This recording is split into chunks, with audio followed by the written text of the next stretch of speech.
اهلا بكم من جديد.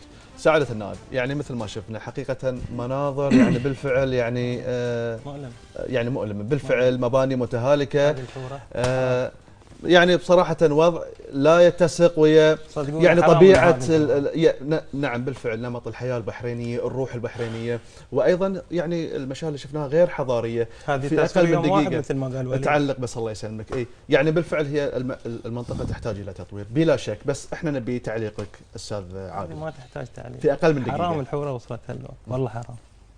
صدقوني حرام، ما عندي كلام. هذه سؤال خلاص، هذه الحورة، هذه الناس اللي في الحورة. أنا عندي سؤال. خلني انا حق لحظة أنا عندي سؤال حق الإسكان. البلديات. حق من البلديات. نعم. لما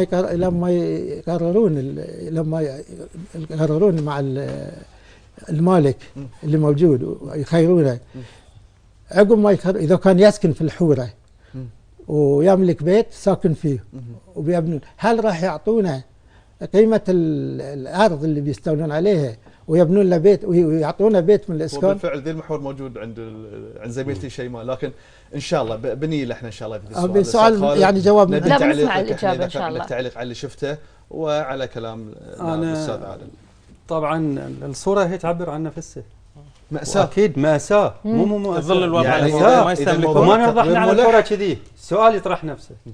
من اللي جاب الاعمال السائبه ذي في الحوض؟